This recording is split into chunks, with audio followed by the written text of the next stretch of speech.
All set for the 56th annual conference of the ruling Democratic Labour Party. The role of teachers expected to change in this new global era. And in sports, England beats India to be on top of world cricket.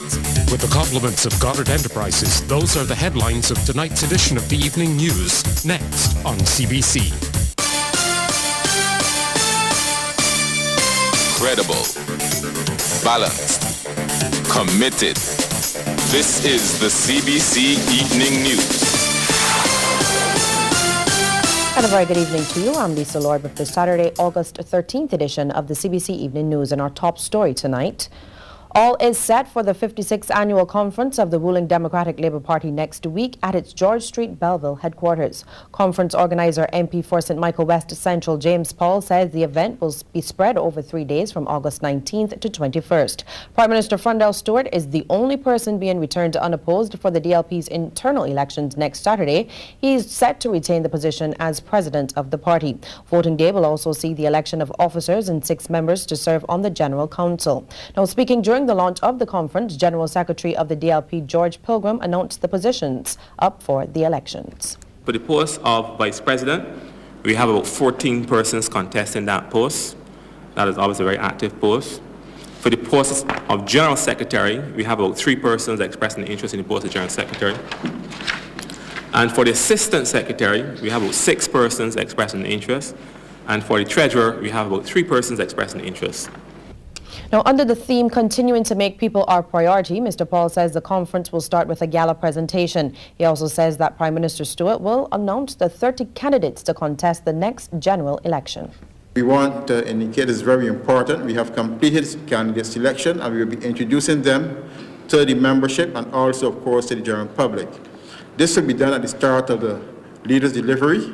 The chosen 30 team, the LP, will be introduced first to the members at the conference. After all, it is their activity. It is the only part of the conference that is open to non-members. Once our leader has completed his delivery, we break for our lunch and head back into conference business in the evening.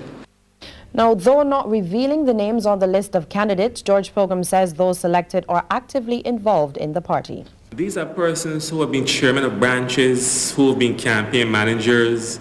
I mean, you're really looking at a cadre of people and competencies that provide the right mix to assist this country in moving the process forward.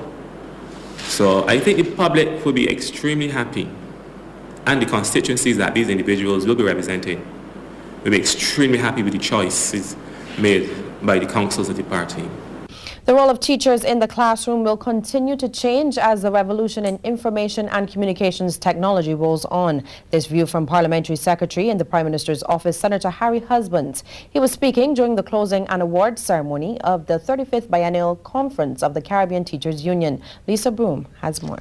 Senator Harry Husbands, himself a former teacher, wants others in the profession to understand that their future will be shaped by the advances in information and communication technology and the ongoing economic recession. He warned that as children have more access to information, teachers would no longer be seen as the source of all knowledge, and he says this will no doubt lead to problems. This change in power relationships in the classroom can manifest itself in an increase in disrespect for authority and indiscipline and violence in the schools. But Senator Husband says the answer lies in teaching children to take more responsibility for their education. In addition to this, the ability to carefully select material and to critically analyze information are skills that we must cultivate in our children.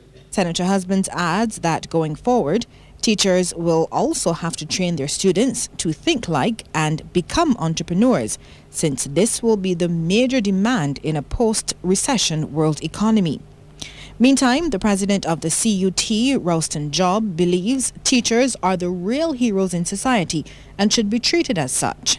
The contribution of outstanding teachers who, against all odds at times, and who struggled to enhance the lives of millions of teachers in the Caribbean, in the Caribbean, and to ensure the future of our Caribbean space, cannot and must not go unrecognized.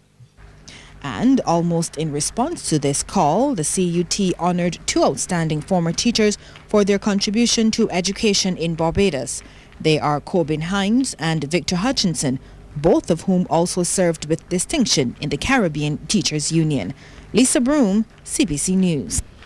Well, now more than ever, European countries and other former colonies should be forced to pay reparations to Africa. Historian Trevor Marshall says these countries have stripped the continent of valuable resources that they could have used to help themselves, especially now when they face famine and other challenges. They have systematically stripped these countries of everything which meant economic development.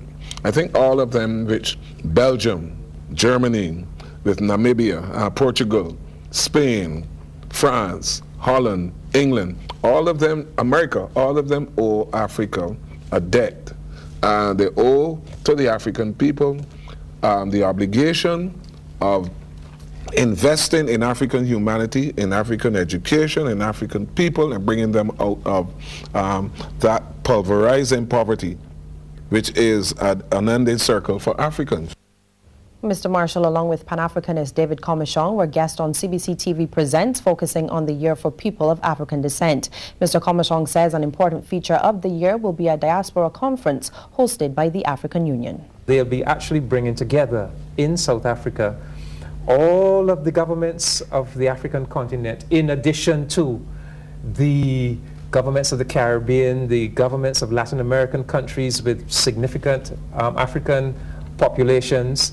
And as I said, we were the ones who gave the concept of Pan-Africanism to the world. Now it is the African continent that has internalized it and seems to be even more serious about it than we are. And so we really need to get with the program.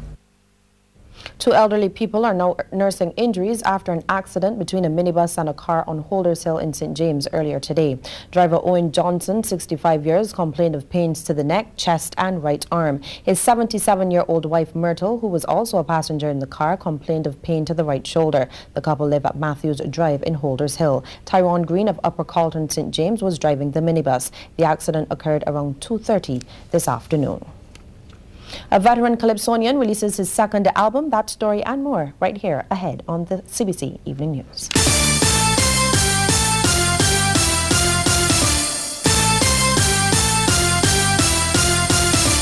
Calypso veteran William Smokey Burke has released his 2nd album entitled Kaiso for Soul. Celebrating the launch of the CD with family and friends, Mr. Burke was described as a great composer. Musicians such as Colin Spencer, the Mighty Gabby, Red Plastic Bag and Adonijah congratulated Mr. Burke and cheered him as also being a talented artist. Your knowledge of the guitar is reflected in your melodies. If you want to examine Smokey's melodies and lyrics, let a band play instrumentally, and then you would know if he's writing well or not. When you examine Smokey's work, I don't think that anybody who understands Calypso can say anything else that Smokey is a good artist. Has been a real inspiration to me, and I'm sure to thousands of other Barbadians who've been rooting for Smokey, and are glad to see him back in 2011. I think that Smokey has established very clearly, to me anyhow, that he's one of the best writers of Calypso in Barbados, without a doubt. I enjoy working with Smokey, and yeah, and I assume that we'll keep working together. Your 2nd album, but I surely hope it's not the last. I wish you all the best. Smokey, through all the things that you've experienced, I'll say to you, keep doing what you're doing. Mr. Burke thanked everyone for their support of the album and promises there is much more in store. There will be a non-Calypso CD prepared for this year's Independence, which will feature my folk songs, some of my oldies that people keep asking for, my new reggae songs, and so on. Well, there needs to be more emphasis on teaching art to children. That's why the directors of Art and Stage Inc. in Satjay Mall are particularly pleased after their first successful staging of an art education program. 20 young people between the ages of 7 and 11 received awards after completing the 6-week program, which taught the importance of art. Learning about art forms such as cartooning, puppets and photography, one of the directors, Charles Walcott, says the aim is to give children an idea about art. We felt over the years that enough emphasis is not being placed on art, in terms of how it's perceived every day in our duties here. The comments that are made as it relates to art said a number of things to us. And we felt it was necessary to start an education process in the primary schools. Creative director for the store and coordinator of the program, John Walcott, told the children he truly enjoyed working with them. I just want to encourage you to keep working. Remember when you're at school, because this is just a short experience for you. When you go back to school, that's where it continues. If you do something at school, when you get home, keep working. Y'all listening? Right. Keep working on it. Don't give up. Art is a dynamic. It changes all the time. Well, scores of people flocked to the CBC car park this afternoon for the Bacchanal Time Children's Party. From around 2 p.m., DJ Hypersound struck up, playing the hottest of the 2011 crop over music, while people milled around to see what the various stalls had to offer. And the children were kept busy with the many games and other activities. Special characters Dora and others were also on hand to entertain the children, along with some of the acts from the Bacchanal Time Calypso tent. Bacchanal Time's Kevin Hines says events like these, designed especially for children, are very important. A lot of times, besides kiddies kadoomin, there's nothing really geared towards the children. That's why in 1997, Bacchanal Time decided to start doing the kids Bacchanal, and it's grown into something that families expect. I've even had people who have grown up now and come back and told me, well, I bring my children now. It's important from that aspect to have part of the festival belonging to the children and having a new generation come up in expecting to have things like this for crop over and beyond. And it's also important because it's for charity. There are a lot of children out there. We have some house victims. We have some special Olympians, people with hopes and dreams that we don't want to see them shattered, and part of the proceeds will go to charity.